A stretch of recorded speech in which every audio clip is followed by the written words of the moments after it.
Hello, and welcome to Networking Unleashed Building Profitable Connections, the show where we uncover how powerful relationships shape powerful results. I'm your host, Michael Foreman, and today's episode is extra special because my guest isn't just a business leader, he's also one of my very best friends, someone I've known since middle school. Over the years, he's built a career guided by one simple daily activity, a passion for always giving that extra 1%, and the ability to navigate the calls no one wants to get, but that inevitably come in business and in life.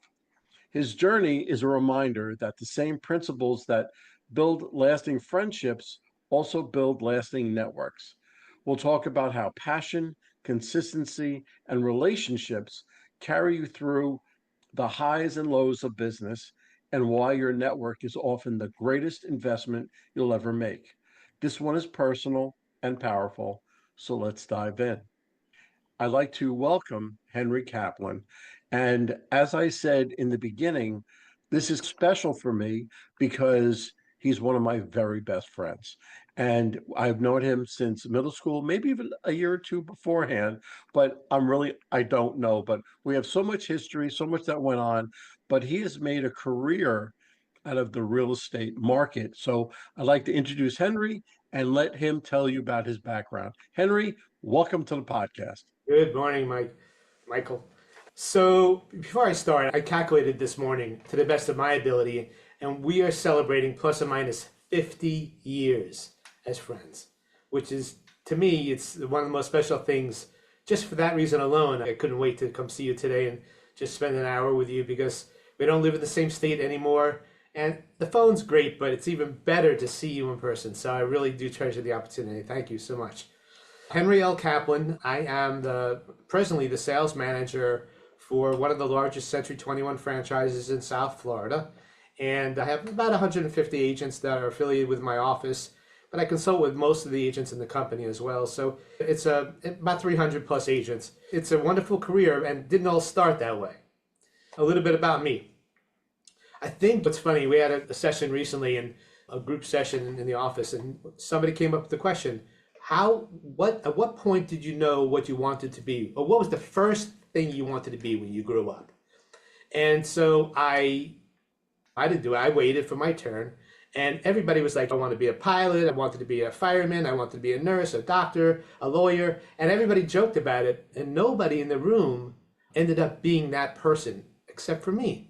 And I thought to myself, that wasn't the very first thing that I wanted to be, like in kindergarten. I'm talking about as, let's just say, 8 or 9 or 10 years old, a little bit more mature.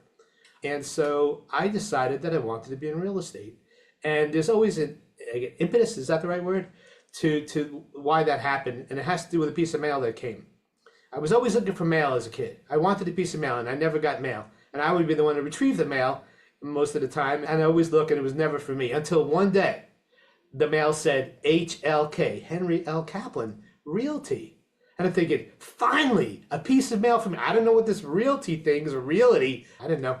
So I went to my dad. I think this is for me. He said, no, son, that's your grandfather's company. I'm sorry, yeah, realty company that he owned, but he's passed, and I manage the assets for him. And I said, what is realty? What are assets? And I started asking a lot of questions. And he told me, we have a little apartment building that I manage for the family, and that's the grandfather's company name. He was Harry L. Kaplan, Henry L. Kaplan. And as the more he talked about it, the more I thought to myself, wow, wouldn't it be cool not just have some type of connection with a man I never knew, but something my father knew something about. He was a CPA by trade. And so I kept it in the back of my mind, although I did have other careers prior to real estate, paper delivery boy and cutting lawns for many years throughout college, high school and college. And then right out of college, I actually, in one of my elective classes, I took the real estate course for New York. And I passed. I was in the college mode. It was easy. And then I started as a realtor. And my career has been quite amazing. Now, I'm not going to spend the next whatever, but I'll give you like maybe a 3-minute of things that I've done. So I started off just as a realtor, and literally a week into training, we merged with a big company, my company called Weichert Realtors. And Weichert was a great foundation for training and understanding the business and keeping it simple.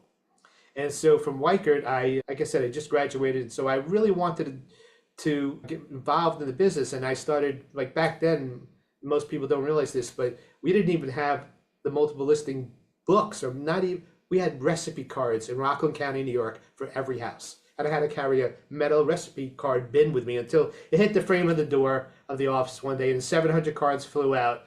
And I thought to myself, they just installed something in the corner that they tell me it's a computer and nobody used it like for a month. So my decided is that's it. I'm not going to reorganize this thing. I'm going to figure it out. So I logged in with DOS to the multiple listing to a coupler with AOL. And I figured out the computer when other people wouldn't do that. And a couple guys came along at my age. We used to go home for dinner. We all lived at home, 20-something years old. And we did the master laster shift. After dinner, go back to the office till 1 o'clock in the morning, learning real estate, looking up properties online. And I learned actually the company, I said to the company, I could do this. I could print these sheets out and provide this to all the agents in our 6 offices. In my mid-20s, Weichert hired me as like I didn't call me a director, but they said, you're going to be the guy that prints these out on spreadsheets. We'll gave me a copy machine the size of a small car, and I delivered these sheets to all 6 offices. And that was the very beginning of printed MLS data in 1984, 1985.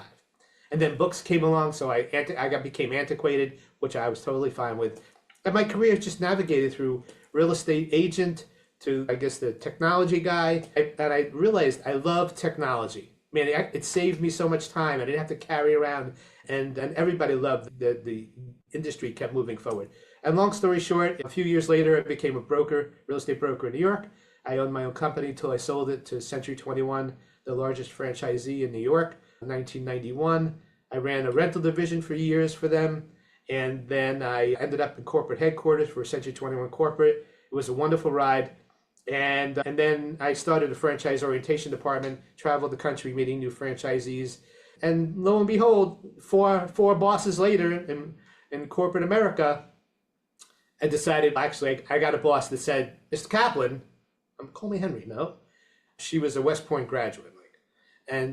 She said, I'm going to teach you how to march. And the only thing that came to mind was, but I've been doing serpentine my whole life, you know what I mean? Was that Animal House or whatever? Oh, so wow. She didn't like that answer. And so it was either her or me. She found a technicality to bring me to HR. The president of the company was the guy who hired me, so he came in for the meeting. And I knew that it was like my time was up at corporate headquarters. And so I decided to transition. And basically I tried a brand outside of Century 21, which I won't mention. 2005, it wasn't the right fit because one of my responsibilities was I had to babysit a guy that drank too much. That wasn't always a good thing. And that was the end for that. And I came back to Century 21 and I've stayed ever since. And the jobs I've had with corporate were wonderful because they moved me to Florida, obviously before I left.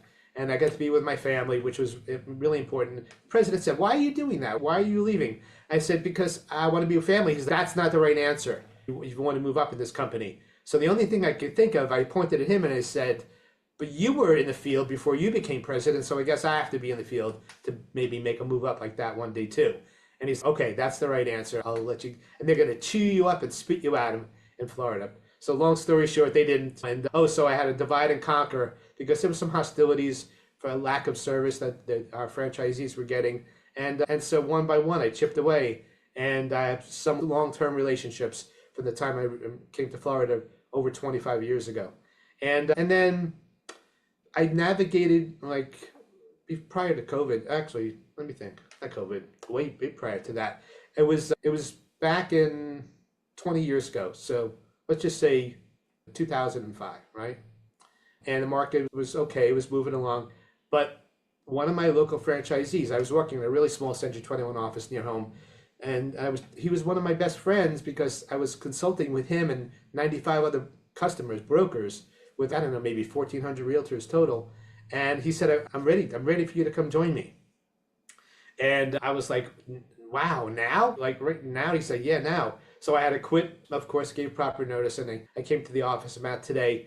And it's been an amazing ride. It took all those years of being a salesperson, a broker, customer service rep for the national franchise, all the way down to the office level. And then 2008 hit and our market fell apart. And long story short, that's pretty much when I came along, and we just rebuilt from the ground up. And it's a place where I am done. I'm never not done working. I'm not done managing, but I'm not moving. I know I'm where I'm supposed to be today. That's unbelievable. And all I kept on thinking about was HLK Realty. And that was, I think, your first on your own real estate company. It was my And grandfather's name. I took it and I put it on signs. Yeah. absolutely. And I remember myself being in an office, and your mom came into me and said, go talk to Henry about something that happened. And that's what I remember You from remember that HLK. office was my dad's CPA office, and I know. I cleaned out the storage room to have my little desk and a chair to probably sit there with you. It's great. It's great. Okay. All right. Let's dive right into the questions. You ready? Go for it. Hammer away. Okay. You and I go all the way back to middle school. How has that early friendship shaped the way you approach relationships and networking in your business career? It would that relationship started before we met. All right. And the really unique thing about I think it probably came it started with my dad and my mom, a loving family and whatnot. And dad was a serial entrepreneur, had his own CPA practice, and he specialized in the funeral home industry. And he'd say, "Hey, Henry, this is a great business." I'm like, "Really, Dad?" He goes, "Yeah, they're dying to get in. They're dying to get in." Haha. But that's what he would tell me. And then finally, I started laughing as an older kid. I thought it was, "Oh, that's silly, Dad." But Right. and he was always hoping maybe I would do that, and actually interviewed as a sideline to one of his best friends and clients. But it just wasn't for me. But the relationships, the families, the my siblings, the closeness. And when you're a family of three or four kids, like you better communicate, or you're not going to eat. You're not going to survive. And I can remember as far back as kindergarten. All right, so what was I, 6 years old, something like that. And I remember one by one making really not just talking peripherally to kids, but being excited to be beyond my siblings to learn and talk and create friendships with these children. And it was just one by one. Brad Sherman, big tall guy. He ended up being like my protector. One of my best friends, like Michael. And he was always 6'4". I was like 5, whatever. Back then, he seemed really tall, but and if you look at the pictures, the crazy thing is that Stewie Green and Mike Wilk and Richie Isaacs and Merrill, and I'm friends. What's the chance that I'm friends with half the kids in my original kindergarten class? Ricky Mignatella, Larry Fox, I can keep going. I realized that's really, even young, that was when we went to junior high school, met new people like Michael, and our elementary school was split, but we all came back together except for Michael in high school. Why is that, Michael? Why is that? Because I moved away. I moved from one town to another town. They weren't And, even and close to each other. I had to bike at least 13 miles. so did I. I biked Yeah, back and forth, yeah, exactly. just to see you, I We biked did that. back and forth. Yeah. So basically, most of us came back together in high school, and we've been inseparable ever since. And not just Facebook friends. Like one of the guys, I was part of the original group.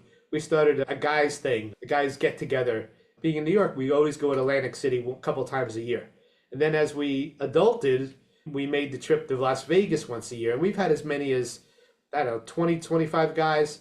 I actually have a picture somewhere buried on my credenza of one of the last shots we took of, I would say 18 or 20 of us. And when you check in with people, especially in person, every year for your whole life, it's pretty amazing, and it keeps us together as a group. And the cool thing is that group's coming together Thanksgiving weekend for one of the guys' son's wedding. There'll be 13 of us back together again. And it's funny because it has to do, there's a side story, and I know I'm probably taking too much time, but I'm going to keep going because I need to share this. All right, go. It's not just my parents that helped me, all right? I have to tell you a story. I was staying over at a friend's house one night. We just hung out with each other, whatever. And I got up early, slept over. I got up early, just went downstairs to, I don't know, read or watch the TV. And mom showed up to the kitchen. And she sat down with me and she said, "I have to tell you, I'm so happy that you and this person are still friends for such a long time." She goes, "I have relationships, Henry, that span 30, 40 years. And you can make a conscious decision to be friends with somebody forever. And jokingly, she gave me permission too. She goes, and if you don't like somebody, it's okay not to be friends with them as well.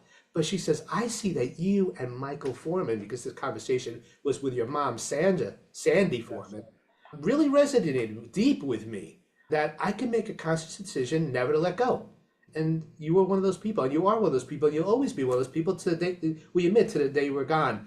And I've taken her advice, plus my family's advice, obviously, and the experience I already had, and I've applied that not just to my relationships and my family, but well beyond that to my realtors, to my friends, my extended family, my pickleball friends, my poker friends. I'm the guy that they love, they trust. They call me, they ask me. I want to be that guy for everybody. It's just my way to give back. I want to be the guy. You have taken what you've learned, okay, and you've made relationships. That is the art of networking, at least after the pandemic, right? Because before the pandemic, most people, not you, but most people, it was mostly transactional. After the pandemic, it became more relationship, Mhm. but you have taken it to the nth degree. You have taken it since you were 5 years old. You created relationships when other people were just making friends. And True. that's what I think sets you apart from just about everybody else because you've made those relationships and you've worked at it to keep up those relationships because you never know where they come in, whether you can help them or they can help you with what you're doing. But it's you don't look at it from what they can do for you. You look at what you can do for them. And Oh, that is the beauty of the relationship. Go one more ahead, go thing my ahead. mom mentioned, I have to bring this up. She said, even if you don't talk to somebody for a long time, Yeah. she said you could touch base with them and pick up from where you left off. And that's been not just Michael and our story together, but it's been that story with me and so many people and so many revived relationships that it's exciting for me. Like to me, like finding somebody. I found a guy about 7 years ago that disappeared from high school. We gone. It's 40 years already. Where is he? And I found him with the internet and we reestablished. We're friends all over again. And it became a real estate opportunity. So it's never about the real estate opportunity. There's something in the back of my door that says care first, commission last. And that's what I do. And I and, care and I first. think it's a move a little bit further than that because I believe that you went to high school with your wife. Am I Well, that's correct? true. So I have to give Nancy a shout out.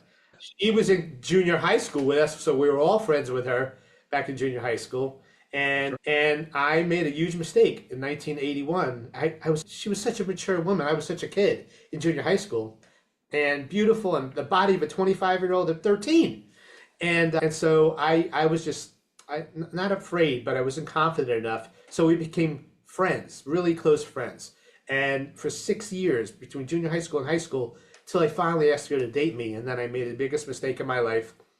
And I just made a story up in my head, and I wasn't honest enough or mature enough to tell her, how could it be that I met the person I'm going to end up marrying? So I broke up with her. I made a little lie. I'm sorry, but my mom would say it was a little white lie. I wanted to date other women. It was never about that. It was just that her sister was getting married, and I just felt, my gosh, she's only a couple of years older. Am I next? And so I spent the next 38 years, not 38 years, but we lost touch over the years. And long story short, I got married to somebody else and have a great son, Ethan.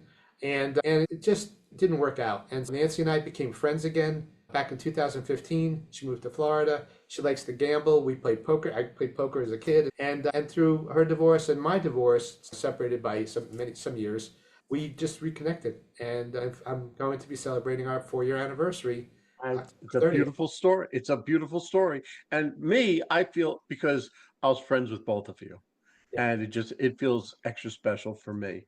But okay, Can I let's go mention into one the thing about how we reconnected? Technology, sure. social media.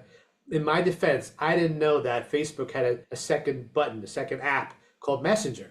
So Yeah. in 2015, I discovered it, and there were messages back some year, at least a year or more. And Nancy was one of those messages. Hey, I moved to Florida.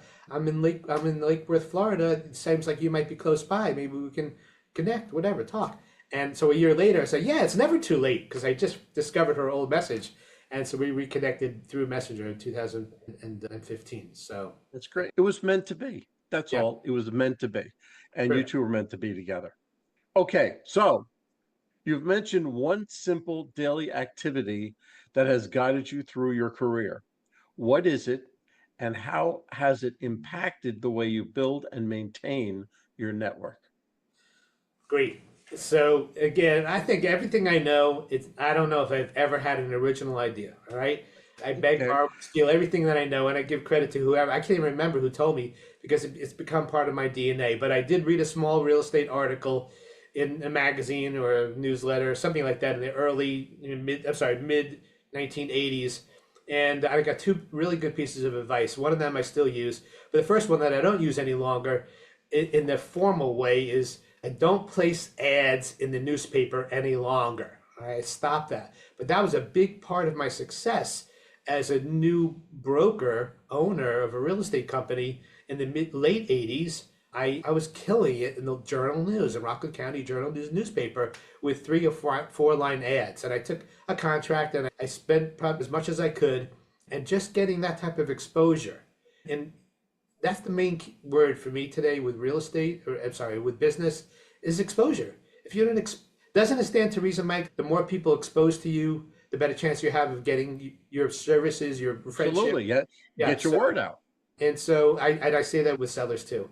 Doesn't it stand to reason? The more people that know about your property, the more I syndicate and send out, the better chance we have of getting it sold. So apply the word exposure in everything I do, and I keep trying to uncover new areas of exposure. Now, coming back to your question, the one thing that I still do, and Mike, if you had a calculator in front of you, which you don't have to because I've already figured this out this morning because I wanted to be prepared for anything you might throw at me. So just randomly, 1984, so it's 2025, that's 41 years, times 365 days is 14,965 days. I started in my beginning of my career with adding one person to my database or my phone. Let's just say my phone. And back then, it was, if you remember, it was like pagers still. So I had to keep a hard copy. I carried a date timer around. Nobody knows what a date timer is, but I know the daytime yeah. is. And inside that date timer had a little beige address book, and I jam packed that address book with names, addresses, phone numbers, and emails. And if you miss one of those, actually back then it wasn't emails, but name, mailing address, phone number. And then when cell phone came around and then emails came around, I transitioned to that too. So I am a little short, and I took your mom's advice. So technically, I would have had almost 15,000, but I decided to remove some people that I didn't want to do business with any longer. I didn't feel that they were ethical or they were manageable. I've given my permission to do that over the years. It was hard for me to let people go, especially if I could have made money. But I'm at the point in my career where I really want to work with people that want to work with me and that are delightful and fun and engaging. And it's more than friendship. It's business, of course, but many of these people I've become friends with. So every day for the last, let's just say 40 plus years, I've added one person to my database, just one. And that to me, and maintaining it is not easy. I'm not perfect, and I could probably delete a few thousand from my phone, but I don't. Oh, and if somebody passes, I delete that person as well, of course. It's so simple, but a lot of people say, I don't have that kind of time. That's why you should start now. Don't wait. One a day, one per day. It's Just got amazing. back from the convention, I'm sorry, for the weekend. And so I picked up a bunch of business cards. So I'm transitioning now, not just for the phone, but now I'm using LinkedIn to find them and connect with them on LinkedIn, not just my phone, because LinkedIn may not easily have their mailing address. Because little things we do in my office is we write a personal note, and that's one of my greatest weaknesses. But without a mailing address, it's not easy to do. I'll tell you, and one of my secrets to success is the follow-up factor. When I go in, I do a workshop with a business or a company. I always give them a series of things to do for the follow-up because I feel that the follow-up is more important than actually meeting the person. And the main part of that follow-up, do an email that night, but the following morning, you write a personal, handwritten thank you note to that person. No business, no anything else, just thanking them for their time. Yeah. You put your card in, you put that envelope, and you mail it out, and you It, wait about 3 or 4 days. So that has the biggest impact on somebody. Because imagine being the person that you receive that thank you note. yeah. It's not a bill, it's not anything else. It's just a thank you. Oh, this person met me the other night, and he wants to thank me. So So, now so all this is what we send from the office. It's right, C21. It has nothing but our logo and a handwritten note, which somebody left on my desk yesterday. And I was away for the convention, a little convention. I didn't tell anybody where I'm going. I said I'm taking off. So she was checking to make sure I'm okay, and she's so grateful for the relationship. Yeah, I responded to her, and a little help from my cousin chat, and because it's just I didn't want to have to. I knew what I felt, but I really wanted to come out and find words, and so we pay. Mike, listen to this. We pay for every one of our agents for 5 cards a day: the card, the envelope, and the stamp, to connect with somebody that they've either spoken to or have met in person. Not for prospecting like in the neighbors, talked to or met. Guess how many out of 140 agents, guess how many agents use their maximum allocation every day? And that's $10 a day, $50 a week. in, 10? in agents. No, one. One. I was being generous when I said 10. I Yeah. really thought five. Okay. But I was being generous when I said 10. But listen, you're not telling me that something that I don't know, because people don't take the time and you don't realize the impact that you have on a personal thank you note.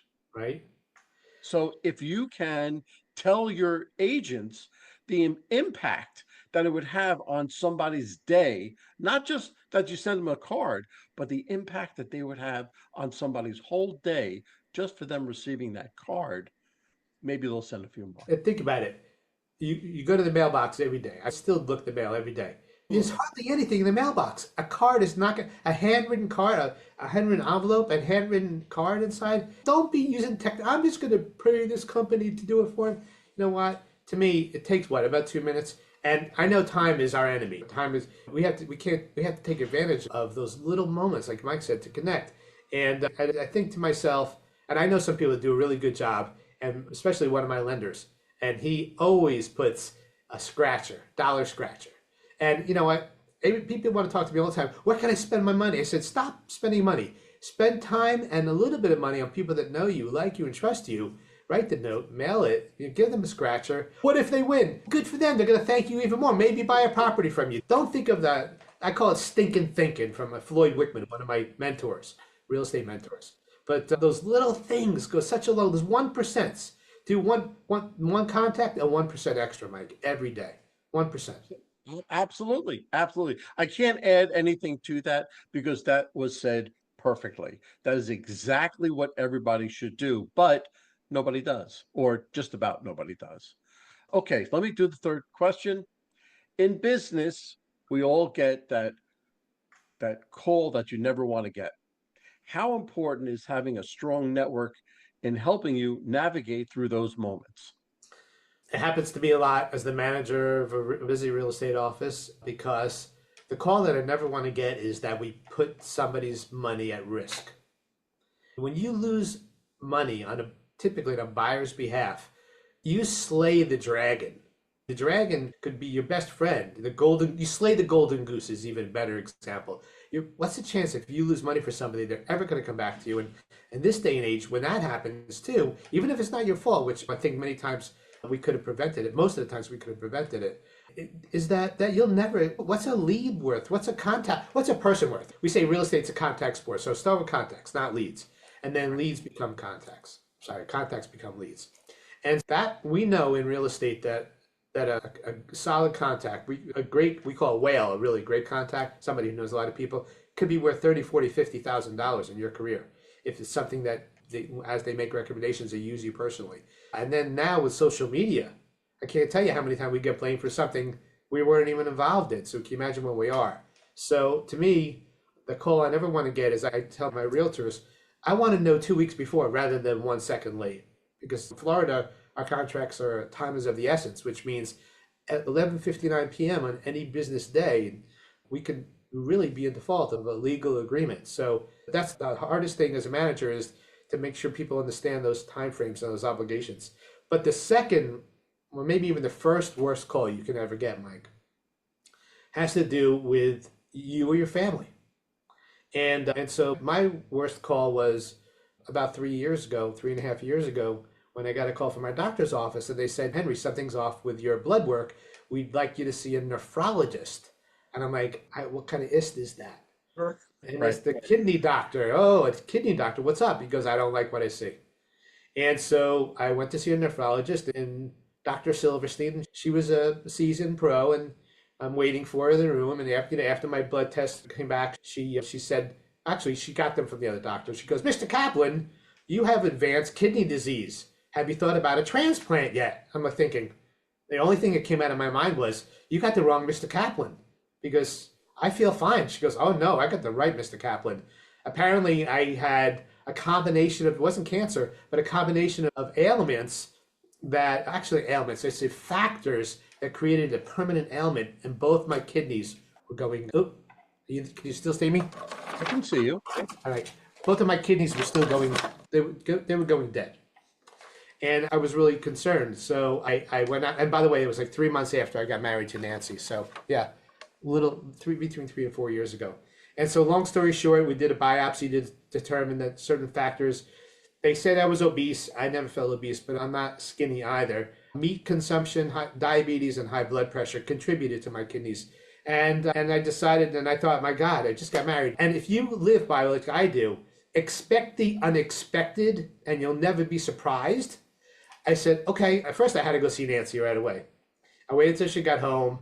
She was like, why are you doing home? Why are you home early? You're usually working late. And I told her, she goes, we'll work through it. We'll figure it out. This is not the end. And so fast forward to July 26th of 2023, I was able to find a donor, and she didn't have a blood type match, but I went social with YouTube and Facebook and had 13,000 views and many recommendations. And shouldn't say recommendations, many people offering to help me, and including my two sisters. And many were disqualified except for Rebecca. And Rebecca is my cousin's wife's sister. Didn't know me, I didn't know her, but she stepped up, and through an exchange program, the National Kidney Registry, nkr.org, I was able to get a live donor. She gave hers.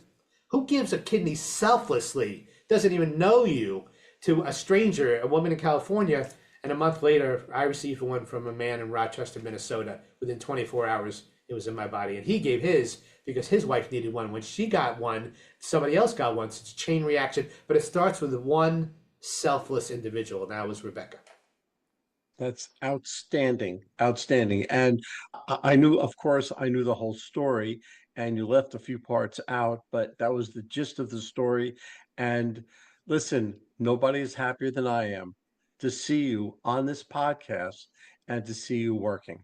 So, Let me give you a side story, because you're right, you do know more. I don't know if you know this side story, but there will be adversity in your life and your business every step of the way. I'm not a negative person. The glass is half full for me. But I've learned that even I had 9 people offering.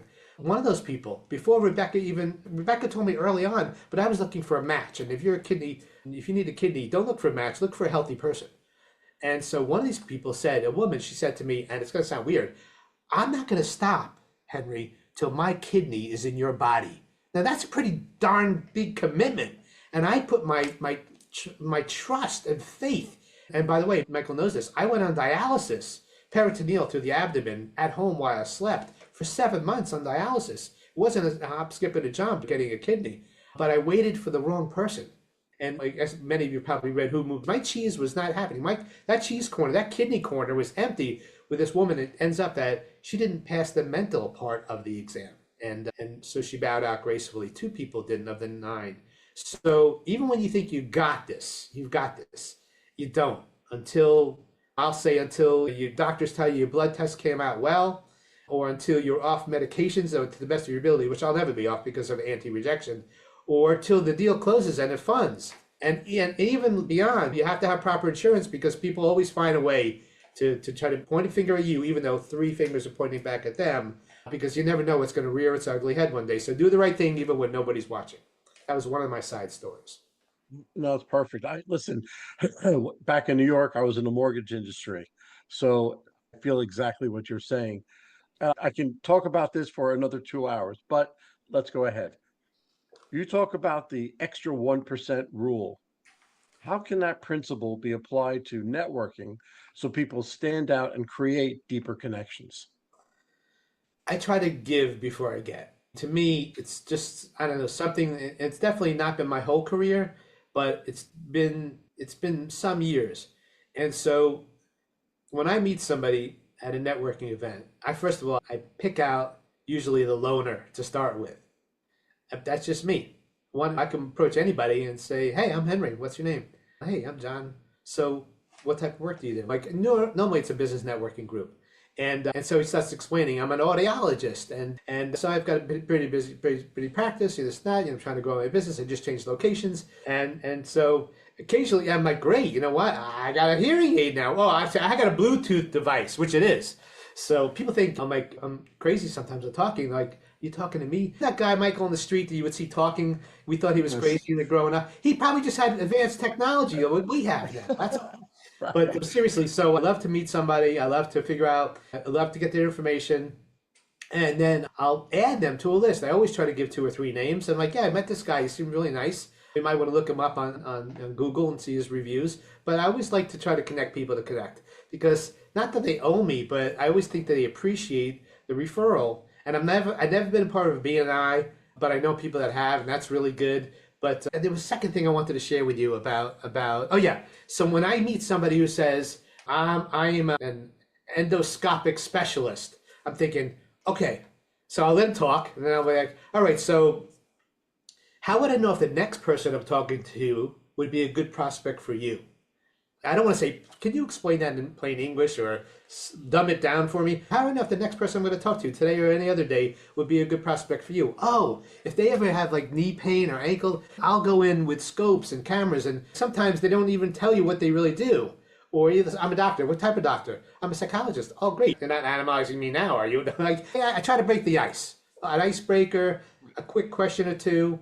I love to just connect and don't feel obligated to, especially like when I go out to some of these events. I try to get away from real estate events because the realtor's never going to give me business, right? Another realtor. But I try to move too. I say, hey, it's so nice to meet you.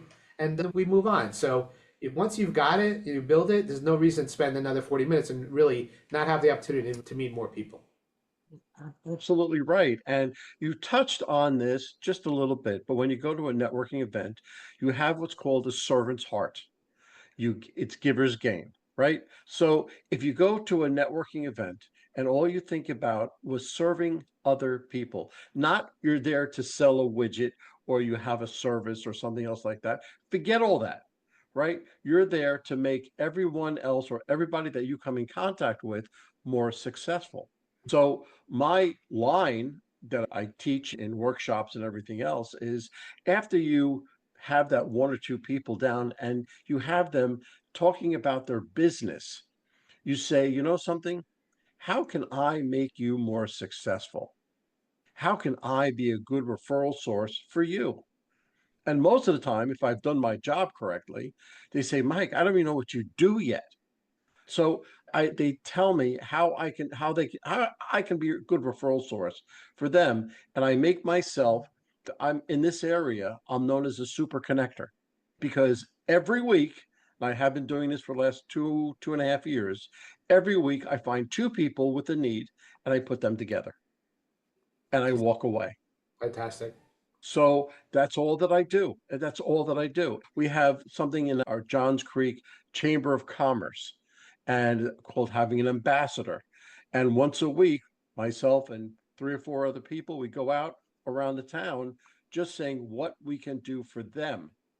So if you do that, if you do make your life, make a habit of Right. giving, because most people think, wait a second, I'm in business. I want the business. I want to sell two or three widgets for X amount of dollars. Take that out of your head. Take it off your shoulders and just get, because what goes around does come around. Bob Berg, who's a big speaker in the networking world. He's where I got the line from. So Okay, let me tell you, and he does he's a Floridian. exactly. He's a Floridian. Yes, he is. Yes, he is. And he does I do exactly what he has been doing for 20 years. So when I speak to places, I'm speaking almost a mirror image of Bob Berg. Wow. Awesome. I So didn't know. it's real. Yeah, Hey, it's one other thing I forgot to mention. When I go to somewhere, we're a big Easter Seals contributor for the corporate office has been doing it for 50 years. We're doing it for 45 years. So when I get invited to an Easter Seals event, because last year we donated almost 28,000, they'll comp me a table. So I'll bring some of the top agents too, but I'll also bring some of my business partners. When I say partners, I don't mean uh, let's just say affiliate, not even affiliate, somebody, people I trust. So I'll bring my mortgage broker with me. Sorry, my mortgage banker with me, not a broker. And so when I'm talking to the waiter, because that's maybe one of the loners out there, and I'm like, "Have you thought about it? Do you own it already?" Because I'm in real estate. No, I don't own yet. Have you think about buying? He goes, "Yeah." I say, "You know what? You got to speak to this right there at the meeting. I'll bring Sean or Rick or Shane. Come over, talk to this guy. Let's get him pre-approved. He wants to buy. His lease is coming up in 6 months, and I bring the connection together right then and there. I don't wait." So I'll bring an inspector. Sometimes I'll bring a handyman. I'll bring my insurance guy. I rotate them, and you never know who you're going to find right then and there. So don't wait. If you have an opportunity to, even like you said, Michael, you met somebody across the room. Wait, I just met somebody. You two need to talk. I'm sure you've done that many times. many times, many times. And when you said you approach that loner, that person by themselves, they're probably an introvert, right? They're afraid to go out to their room. So the first thing you do is you go to that other person, and again, you're giving, right? So you're saying, "Hey, what's your name? Oh, you know something? That's a really nice blazer you have on." Or, "You know what? I like your shoes." And that breaks the ice immediately. Pay them a And they begin, compliment. You pay them a compliment. absolutely. Yeah. And then they start talking. Right. Okay. So, what's the biggest networking lesson you've learned from your own business journey that you wish you had known earlier? The data. Most, just let me apply it to real estate, but it applies to any business. How many people have I given my card to but never collected anything from? If you don't control the data or retrieve the data, you're like waiting for a phone that's never going to ring. And that's like a strategy for 50%, 49% of the realtors, Michael, in this country did one deal or no deals last year. 49%. Half of our industry, more than half, is failing because some do two or three deals, which doesn't pay the bills. So they're waiting for something to happen. For something to happen, some movement has to occur. And so to me, I really believe that you have to not just get the business card, not just create the relationship first or get the business card, but maybe right then and there. You know what I just learned from this conference? I went away on Monday and Tuesday to the Realtors Association. I went because I needed to get away and sharpen my pencil up here, sharpen my brain. And so I took a LinkedIn, actually a technology class, and he focused on LinkedIn and the Nextdoor app, the one who navigates us with our neighbors. And boy, in LinkedIn, in the first 5 minutes, it was worth the week. It was worth the 2 days I spent there, because he just showed me that you just walk up to somebody, and how many people have LinkedIn profiles? So many. And you just click on search in this little upper right corner where it gives your QR code, and you scan it and you connect right to each other right then and there. Now you've got them. Of course, I add a little word like Auburndale, Florida, because I need to refer this person, like to this person in the future. Oh, what's their name? But as you maybe, especially with Florida realtors, I've met people from every county, every city, and but taking the time, and it does take time to either, if you have the scan. How many people couldn't log in during that speaker? They couldn't even log into their LinkedIn account. The two ladies to the left and right of me, it took them half the class to figure out how to do that, which was a waste of their time. So you need to be up on the networking tool available to you, at least one of the best ones. I discovered today for the first time I have 2,020 LinkedIn connections, which I had no idea. It just says 500 plus. But you know what? Get with technology even a little bit and save it appropriately so you can find them again. Use anything you want. Blingstone Hat Lady. I'll never forget that one from this weekend. Rhinestone Hat Lady. Yeah. And works. It just, because you have the electronic business cards, you have regular business cards, you have the LinkedIn. So there are a number of ways that you can stay connected. And if you receive that physical business card, here's a note. Here's a little trick that I learned 100 years ago, and that I tell every workshop, every client that I coach. Take that business card, write down the date, when the date, let's say you're in an event, the date of the event, write down the name of the event, and then something you talked about. So you have all that information on the back of the card so that in 2 weeks, you're going to look at that card and say, I don't know who this Yeah, is. You turn it over and that's say, so oh, true. that's who it is. But if you follow up, again, I have a whole follow up sequence. If you use the sequence, you'll remember it right away. It's funny you say follow up in the office, although the boss doesn't like it. We say F you, follow up. If Yeah, you don't right. follow up, you're not going to get anywhere with it. And Mike, you're right. Because the office gave me one of my cards and I used it over the weekend. Just put it under the phone and it gives you the link and you download my contact. I don't know how they did it. It's not magic, it's technology. But every one of our realtors gets one. So in case they're out, they could just walk up to somebody talking, hey, here's my information. But again, as important it is to get information, if you're not getting information, oh, I don't want to have a card on me right now. Let them write on the back of your card. Or some agents keep little pads. We give these teeny little pads that fit in a purse or a back pocket. It's just recycled paper. And people, and you know what? People, they take them with them. And do you have a pen for your pocketbook? Yeah, I have a pen. Okay, good. And it's such the basics. But you know what? I can't tell you how many people say, oh, one guy, he was so proud. He gave 20 business cards out a day, every day. He was like the worst producer ever. He was busy Yeah. giving cards out. I have to tell you, and this is a little note you can tell all of your agents. It's not as important. You say, how big is your network? My network is X amount of thousands of people. Okay. How many people, how many networks are you in? Yeah, It's a mindset shift. exactly. And you have to think about, wait a second, I can reach out to anybody. No. How many people can reach out to you? Exactly. And that's where you have to think about it. I had a gentleman, real quick, I had a gentleman that joined my office and he was like, in the interview, he says, I have a list. I said, okay. And he says, it's 100,000 names. And I said, okay. And he says, so what's it worth to the company? I said, to the company? I said, we don't work your list.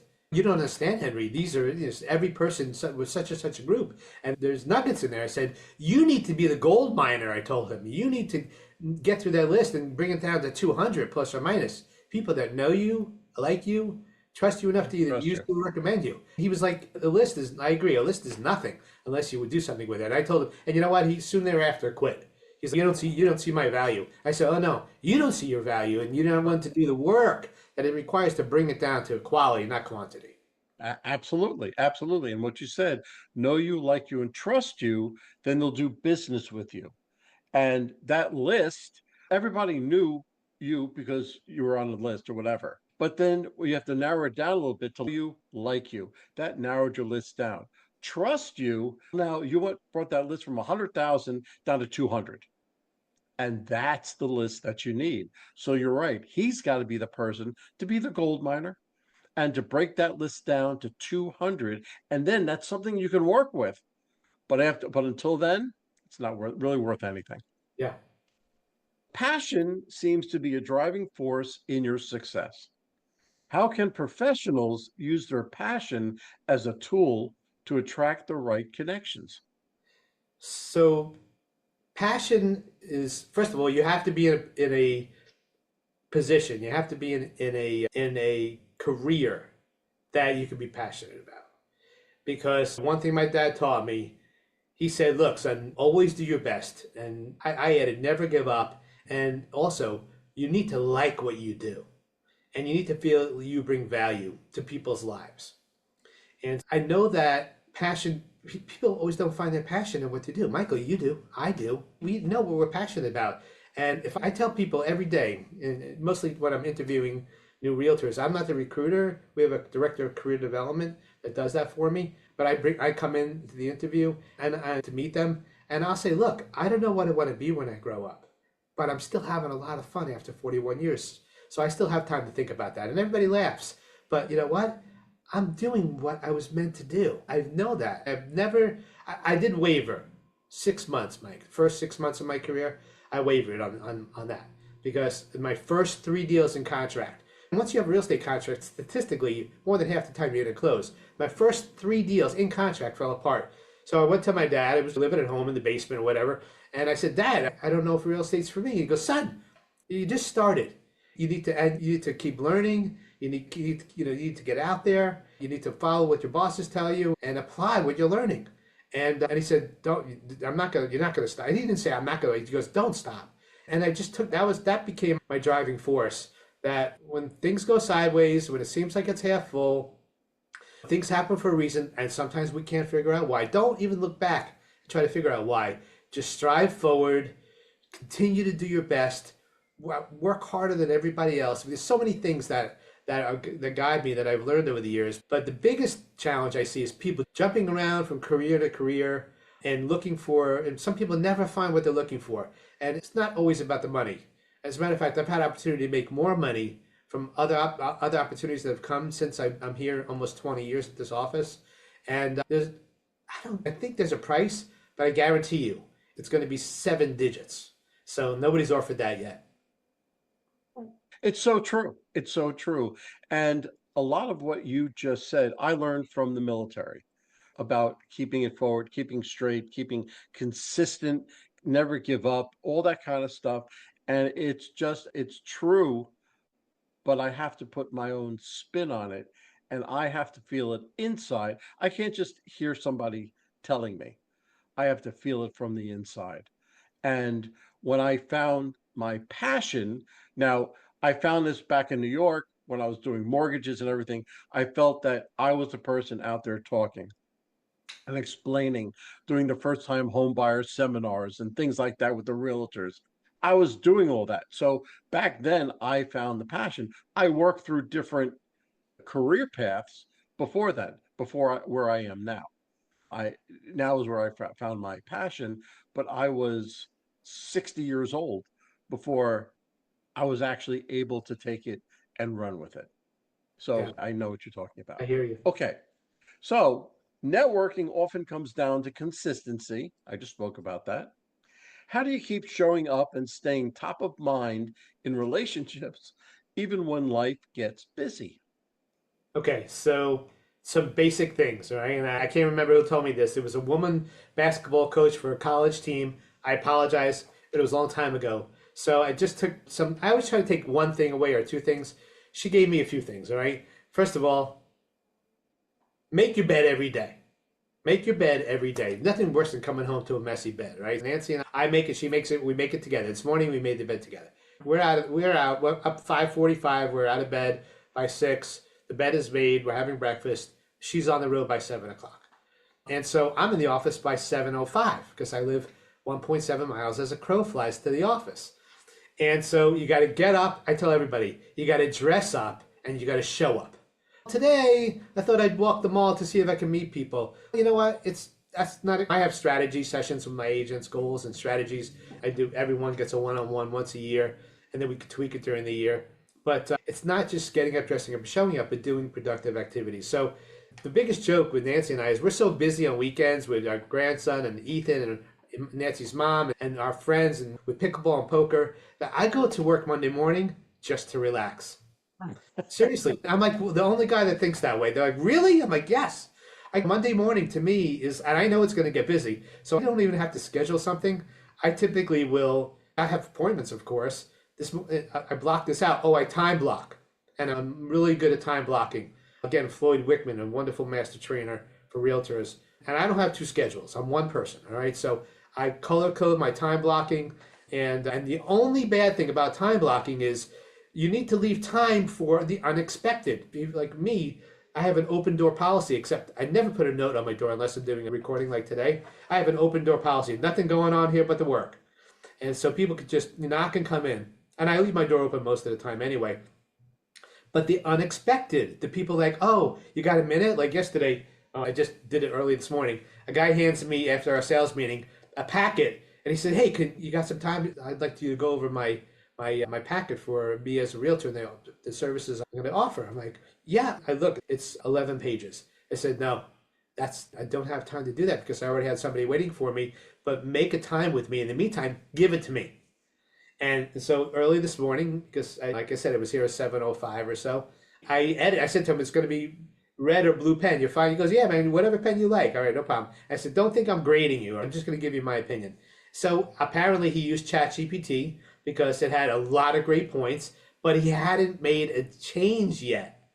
And so I suggested, I love using the who, what, where, when, why, how. I want you to, if you have to, you just don't state something without giving like a feature, without showing them or telling them what the benefit is and asking questions or telling people why. I didn't rip it apart, but I spent a lot of ink, maybe 15 minutes running through it. So I give him, it's going to be a multiple draft situation, but it's like being there for people, even when you don't even have the time sometimes. And I guess I haven't transitioned to Calendly like you have. I'm afraid of people booking up my whole day because it's an open door policy. And so and the only thing unequal is taking unequal people, treating unequal people equally. Meaning that if I've got like a top producer in my office that needs a minute and I look and I realize it's not going to be a minute, I'm going to give them an hour. If I have somebody that's been with me for a while and that consistently doesn't show up or doesn't do our training or doesn't come to me with questions, doesn't light up the production board, and they say, hey, I need an hour. I'm like, tell me what's going on. And then they'll tell me, yeah, I just need to know how to get started. They're not getting an hour from me. All right. They're getting less time from me because I need them. It needs to be a two-way, not only communication, but action plan. All right. So we'll have the conversation, 15, 20 minutes max, and they'll walk away with an activity. And I expect them that they chose, not me, that they chose. And so come back to me, hey, let's reschedule our next appointment as soon as you're done. People try to book me in advance, a week or two in advance, for something that we don't even know what the topic is yet. They don't get that with me. Do what you've got to do and come back and let's debrief, let's tweak. And it's got to be that you have to know who your customer is. And for me, my internal customer, my realtors and my staff are really my customers. And I put myself at the bottom of the pyramid. I'm the support system. Do you know, oh my God, Marcus Lemonis, the prophet on TV. The prophet, he Yes. fixes, but he was the guest speaker. And he was literally 6 feet at the convention this week. He was 6 feet from my aisle. And he said, draw a mountain. Every one of you should draw a mountain. And right now, and then place yourself on the mountain. Where do you see yourself in your career on that mountain? Michael, where do you see yourself in your career on the mountain? Where do I see myself? If you drew a mountain I right now. If I drew a mountain right now, I see myself about halfway up. That's good. That's Marcus. That he was standing like 10 feet It's away. Marcus Lemonis. Yep. Yeah. I felt I was closer to the top. And as Marcus met realtors, he started explaining some things. And he said, who's at the bottom now? And people came for the bottom. He come up to the stage, come up to the stage. And it was really interesting. And the best thing about what he talked about was that some people at the bottom of the mountain maybe need to change careers. If they're not prepared to keep, and this woman was 20 years in the business, a realtor, Mike, on stage with 2,000 people to say, I'm thinking about becoming a mortgage lender, broker, thinking about it. She's at the bottom of the real estate mountain. So the idea for him was he moved on from her. If she's there and she thinks she's there, not everybody can be held. But you have to be true to yourself. It wasn't her passion. She feels like she's being taken advantage by customers. She may be in the wrong business at this point in her career, right? And I have people starting now at the bottom. My job is, now I learned, I'm not at the top anymore. For me, my job is to hang out at the bottom and push those people up to the top with my guidance and my help and my leadership and my coaching. Now, once they're stuck and they don't want to take my advice any longer, or they're taking other people's advice, and then they said, what did they say? Or and I said, you just spoke to a guy that has never done a deal in my office and he gave you advice? I'm like, you should be talking to me, not the guy next to you. You just don't know. I hope that answered your question, but I feel like it's appropriate to what we're talking about today. It is. And when you said, where am I on the mountain? I pictured myself because I reached down the mountain because I'm helping other people succeed. I'm helping them come up.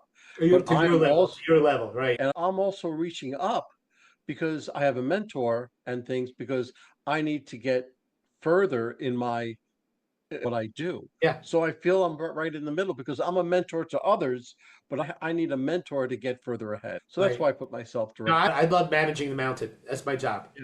Yeah. Okay, good. So can you share a time when networking directly led to a breakthrough opportunity or saved you from a major setback? Let's not talk about setbacks because I'm going to think the positive. Yeah, let me tell you a quick story that happened over the last 14 months. One of my best friend's in-laws, I met them at a wedding, and it ends up that the wife went to Ramapo High School and graduated. Actually, sorry, CACA with us. I don't remember her Really? name, but I should. But I asked her about you. She didn't remember you. And we had Okay. big class. We had big classes. So her name is Cindy, and it's funny because I felt bad because I didn't really remember her, but she was the I wish you same. remember her last name. Yeah, I'm gonna find. I'm gonna figure it out and let you get back to you on that. Basically, she's a long term spouse. I think 20 something years with Larry, and Larry started talking to me, and he said, "Yeah, I own a lumber business and in this place in New York, and this and that." And he says, "I'm in contract to sell it. I'm retiring after 30 years of being employed and running it, then owning it, and now I'm going to be selling the business and the land." And it was more than $10 million.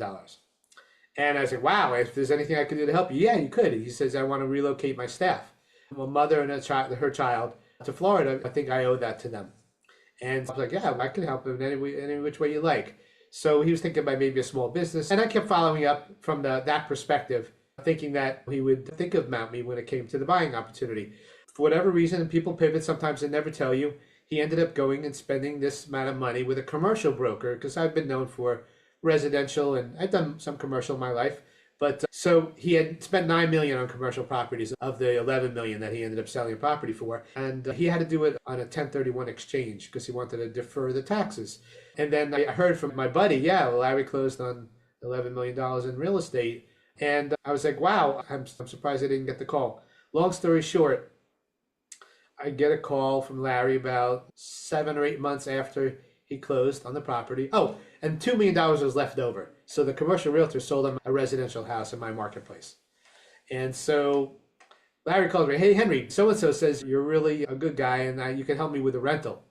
And I'm thinking, F you, Larry. Now I'm thinking, follow up. No, I thought all these things in my head. And my answer was, of course, what do you need? And I went to the property and it was 2.1. I think he paid almost 2 million and it needed some work. And he's, what do you mean? And I went through the property with him, very detailed.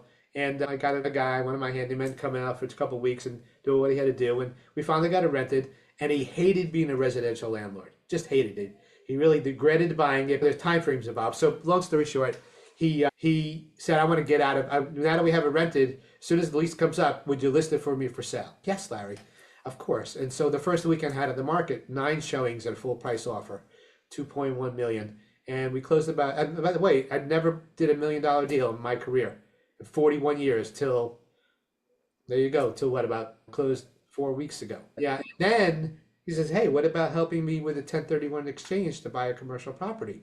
And now we're closing that commercial property for multi-millions also. You know what? Sometimes you just, like you said, you put yourself out there, bite your tongue occasionally. People make decisions and make yourself available. That I got the call. That's when you get the call one day. That's the really good call. You're like, That's a yeah, really good step call. up, whatever it takes. Don't think about, yeah, but what about the 300,000 you lost? And you know what? Stop. You can't fix what happened in the past. You got to start today and what's going to happen tomorrow. And that's all I focused on. And it's been a banner year for me. Yeah, you don't know what the other person is going through. And you don't know what made him decide to go with this other person, but you kept your head about it. And the guy just said, look, I have a rental or this and that. And it's small potatoes, but you did it to such a degree that he said, oh, he must really know what he's talking about. Let me give him something else. And that led into something even bigger. You have to really take what's given to you, but think about what the other person is going through and just take it. And just, you never know because you don't know what you don't know. The big It- fish, he was one of the big fish. He knew more than me, and he knew it. And I admitted, hey, I'm going to need to look into that. You know what I mean? So I had to brush up pretty quickly, but he never held it against me. So if you ever think there's somebody you really want to do business with, and maybe you have a personal relationship with, just become a resource for them. Absolutely. And eventually, the offer you can say, don't be afraid to try me. I'm going to give them. I always tell people, if you recommend me, they're going to get friends and family. They're going to get friends and family. White glove treatment. You're going to make you proud of the service I provide to them. Okay, good. All right. So, what advice do you have for people who struggle with networking because they feel it's forced or uncomfortable? So I was one of those people for a long time. And so one of my director of career development, Connie, she said, come on, let's go out to one of those networking events. And we had a little game. She said, let's just, actually, both of us came up with it. let's go opposite directions and meet in the middle, and then go reverse. And so it was really fun. We also had this thing, who can get the most business cards? I'm very competitive. I don't know if you can tell that. So I was on a mission. I had to collect business cards because she's very competitive too. And I think we were pretty close to, I think we were off by one when we met in the middle, we talked, we went back out. It was a great, it was, and so go with an accountability partner. You need to have an accountability partner if you really, especially if you're uncomfortable. Now that I'm comfortable, I can go by myself, but it's not as fun as when I go with other people. And they clump. You know what clumping is? When these realtors stick together. I'm like, are you kidding me? There's 30 other tables. And who can you meet out there? I want you to walk around. And you know what?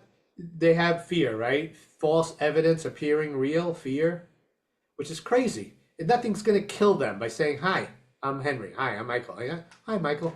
Where are you from? What do you do? What type of work? Anything. Open up an open-ended question. Who, what, where, when, why, how. Can't answer yes or no. Are you having a good time? No, I go through, there's a large part of what I teach about introverts and extroverts. And that goes along with at a networking event, because I always tell like extroverts to go alone. You don't want to share your time or share a meeting or anything else. You don't want that type of backing. You want to go out and you want to talk with as many people, build as many relationships as you can. If you're slightly introverted, then you can bring somebody with you, somebody that really knows you, knows about you and everything else. So there's two different ways to look at it, but Yeah. that's exactly right. So let's bring this podcast full circle. Okay. If you could leave our listeners with one networking principle that has carried you from middle school friendships to a successful career, what would it be? It's a long play. This is a long play. There's no quick fix to anything you're doing. I think you need to start. If you're not happy with your making, you need to hit the reset button. All right, and you need to look at not only what you're doing if you like where you're working, your career, what's it going to take you to get to the next level and emulate people that are. I joined a group of managers, and now I've been invited to a bigger group now. So I'm the little guy in the big pool. So you always have to, if you want to improve your tennis game or your pickleball game, I play all pickleball, you got to play with better players and figure out a way to meet these people. It could be on the golf course, it could be on pickleball, it could be on a bowling league, I don't care. But network with other people that are successful. I don't know if I mentioned, Mike, occasionally I call upon SCORE. Familiar with SCORE? Yeah, business professionals that are retired, but occasionally that's really good to me. I think that you need to just decide, and I'll end with this. One of my senior realtors, West Point graduate in his 80s, shows up every day. And he's a military guy, and he thinks that way, but he has two things he does, and I'm not following one of them today. But just for him to remember the day, or people say, how's it going? Today is Thursday, right? No, it's what day is today? Yeah. Today's Thursday. Okay. Just terrific. Today, hey, how you doing? Terrific. I'm terrific. How about you? Be positive, all right? So Monday's marvelous. Tuesday's terrific. Sorry, tremendous. Wednesday's wonderful. Terrific and fantastic. Monday, Tuesday. Come up with a positive word. How's it going? How's it going? And come up with the answer. He also does a second thing. He dresses. He doesn't want to have to think about what he's going to wear for the day. So I'm wearing Monday's shirt, white. It gets a little darker, beige on Tuesday. Wednesday, we wear red or blue, depending upon who's in office. Thursday, gray, and Friday's black. That's it. And brand yourself. Every day I'm branded. And I'm walking into Publix, and people say, excuse me, where's the milk? I'm like, come on, I'll sell you a house on the way to the milk. You have to have some type of cute line. Oh, no, I'm so sorry. No, come on. I know this store like in the back of my hand. Be public, be social, be a walking billboard, and always have when somebody just even looks at my badge, I wear it every day. I always have a line. Can I sell you a house today? Oh, no, I already own something. I'm like, what about an investment property? Yeah. If you have maybe a friend or relative that might be looking, the grant money out there is unbelievable. Right. It's like, am I robotic? I try not to be, but do I follow some regimen regarding words like terrific, tremendous, wonderful, marvelous, fantastic? Yeah, because it just helps me realize some people can't even find the words sometimes, you know what I mean? Even explaining what we do as a real estate, what makes you different? It's exposure. That's the word I use. Because where Century 21 was the biggest global brand with 83 countries, and 25% of the buyers in Florida are foreign nationals. That's why you need somebody like me. You need your elevator speech, right? Yeah, yeah, absolutely. And there's something to be said for branding yourself, okay? By you wearing those different colors, the same colors on the same day during the week, people recognize that. When you see that accident attorney up on a billboard, you just see his picture and his name. No contact information, no anything. That's called branding. And I've tried to brand myself, so I have to, if you have a few minutes, I'd love to tell you a short story Sure. about branding. So I got involved with AI, right? AI is like the buzzword, and I write 3 or 4 articles a week on 3 or 4 different platforms about networking, leadership, things like that, all with AI generated text, but it gets my word out.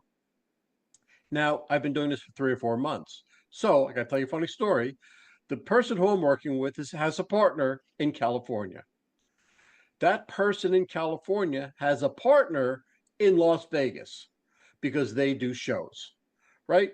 So one day, this, his partner, the partner in California, Abe, was talking to this person in Las Vegas.